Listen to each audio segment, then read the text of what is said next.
Hello everyone and welcome to my channel. এখন আমি যে বিষয়টা নিয়ে কথা বলবো, বিষয় মানে যে সিনেমাটা নিয়ে কথা বলবো, জনগণ মন 2022 সালে রিলিজ হওয়া মালায়ালাম ইন্ডাস্ট্রির আর একটা খুব ভালো সিনেমা। একটা যদিও সাউথে একটা সত্য ঘটনা ঘটেছিল, সেই ঘটনাটাকে কিভাবে আমাদের সামনে রিপ্রেজেন্ট করা হয়েছিল এবং সেইটা কিভাবে সিনেমার মাধ্যমে দিজু জোসে অ্যান্টনি তিনি কিভাবে তিনি আমাদের সামনে তুলে ধরেছেন, সেটা নিয়েই আমরা কথা বলবো এখানে। জনগণ মন সিনেমাটাতে অনেকগুলো দিক তুলে ধরা হয়েছে। এক নম্বর হচ্ছে যে একজন প্রত্যক্ষদর্শী, তার নিজের অ্যাক্সিডেন্ট হয়েছে, সে অ্যাক্সিডেন্ট থেকে উঠে দাঁড়ানোর পরে আজকে সাধারণ ব্যাপার, আমি আজকে রাস্তা দিয়ে যাচ্ছি, আমার অ্যাক্সিডেন্ট হলো, মানে আমি রাস্তায় কোনো কারণে পড়ে গেলাম, আমি নিজে শকড, আমি মেন্টালি এবং শারীরিকভাবে দুটোতেই আমি শকড। কিন্তু আমি উঠে দাঁড়ানোর সময় আমি উল্টো দিকে দেখলাম যে একটা ক্রাইম হচ্ছে, ক্রাইম হচ্ছে, এটা সত্যি কথা। কিন্তু আমি কি দেখছি, একজন প্রত্যক্ষদর্শী কি দেখছে, সেটা উল্টো দিকে কি হচ্ছে, কজন মানুষ আছে, একটা সে দেখতে পাচ্ছে একটা বডিকে পোড়ানো হচ্ছে, কার বডি, ছেলে না মেয়ে, সে এরকম ধরনের মানে একটা সিচুয়েশন। আর একটা সিচুয়েশন হচ্ছে যে পলিটিক্যাল লিডাররা নিজেদের সামনে ইলেকশন বলে নিজেদের মান বাঁচানোর জন্য সে যখন বুঝতেই পারছে যে সে হেরেই যাবে, তারপরেও সে একটা বডিকে নিয়ে মানে কিভাবে এরা কাটাছেঁড়া করতে পারে সেটা এখানে দেখানো হয়েছে। এছাড়া সব সব শেষ মিডিয়া, মানে যারা হচ্ছে তিলকে তাল করা যাদের স্বভাব, সে মিডিয়া এখানে কিভাবে মানে সবার সামনে নিউজগুলোকে নিয়ে আসছে। হয়তো কেউ হয়তো কাউকে হয়তো মানে এক ধরনের কথা বলছে, সেটাকে সে রং চং মাখিয়ে সে অন্যরকমভাবে মিডিয়া সেখানে প্রেজেন্ট করছে। তো এবং এমনভাবে সেটাকে হেডলাইন করছে, মানে একই দিনে আজকে ওই যে ক্রাইমটা যেটা হয়েছে হয়েছে এটা সত্যি, সেই ক্রাইমটার সঙ্গে সঙ্গে প্যারালালি আর একটা ক্রাইমও কিন্তু হয়েছে, আর একটা ঘটনাও কিন্তু ঘটেছে, আর একটা মার্ডারও কিন্তু হয়েছে। সেই মার্ডারের খবরটাকে থার্ড পেজে দিয়ে এই মার্ডারের খবরটা, যেহেতু এখানে পলিটিক্যাল ইনফ্লুয়েন্স আছে, এই খবরটাকে ফ্রন্ট পেজে দিয়ে বড় বড় করে হেডলাইন দিয়ে জনগণা মানা, মানে মানে মিডিয়া তো তাই আমাদের দেশের ডেমোক্রেসিতে, মিডিয়াকে তো ফোর্থ পিলার বলা হয়, ওই চেয়ারের চারটে পায়ার মধ্যে একটা পায়া বলা হয় তো মিডিয়াকে।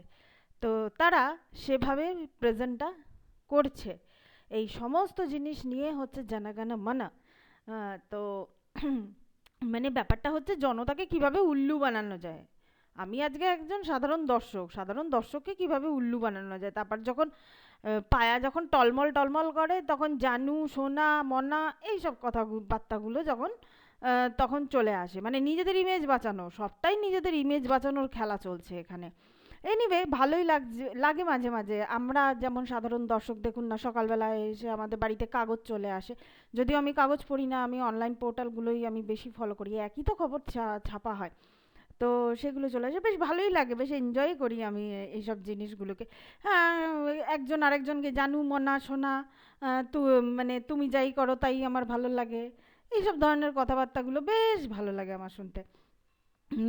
তো এনিওয়ে, এবার যদি আমরা গল্পটাতে চলে আসি, গল্পটা আমি অলরেডি বলেই দিলাম এখানে আমরা, তবে কিছু কিছু জিনিস বলা বাকি আছে। পৃথ্বীরাজ সুকুমারনকে এই সিনেমা শুরুর দিকে দেখানো হয়েছে, একদম মানে শুরুতে দেখানো হয়েছে, মানে এসিপি অরবিন্দ, সেও কিন্তু প্রশাসনের একটা পার্ট ছিল, কিন্তু এখানে এসিপি অরবিন্দের সঙ্গে সুরজ ভি তিনি হচ্ছেন এসিপি সজ্জন, এদের দুজনের মধ্যে কিন্তু একটা খুব সুন্দর কম্পারিজন এখানে টানা হয়েছে।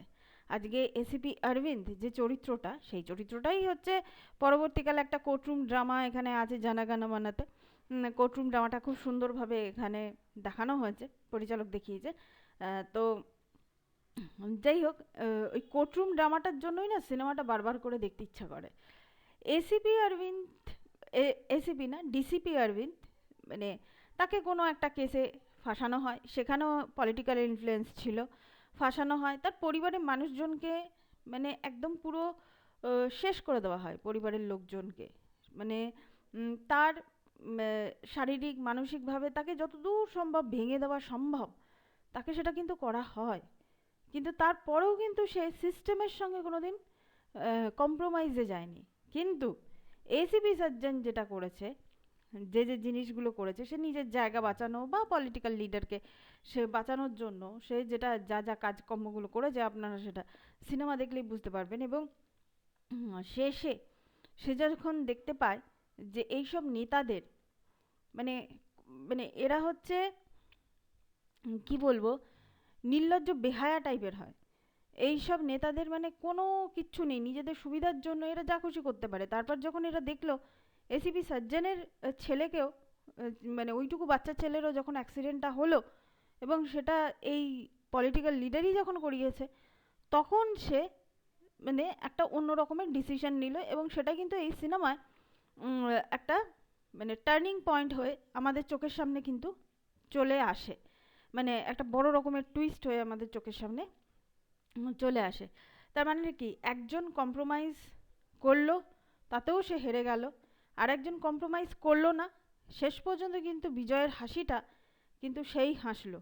এটাই হচ্ছে ব্যাপার। কম্প্রোমাইজ ব্যাপারটা আর অ্যাডজাস্টমেন্টের মধ্যে তফাৎ থাকে। অ্যাডজাস্টমেন্ট জিনিসটা আলাদা, আর কম্প্রোমাইজ কম্প্রোমাইজ জিনিসটা সবসময় অন্যায়ের সঙ্গেই হয়, যে জিনিসটা ভুল হচ্ছে সেটার সঙ্গেই হয় সবসময়। আর মিডিয়ারও তো একটা ব্যাপার আছে, সবসময় ক্যামেরার সামনে এসে কাঁধুনি গাওয়া, যে এটা হচ্ছে ওটা হচ্ছে সেটা হচ্ছে, কোন জিনিসটাকে হেডলাইন করা উচিত আর কোন জিনিসটাকে হেডলাইন করা উচিত না, সেটা সম্বন্ধে মিনিমাম আইডিয়াটুকু নেই। আর এরা ফ্রন্ট রোতে বসে থাকে সবসময়।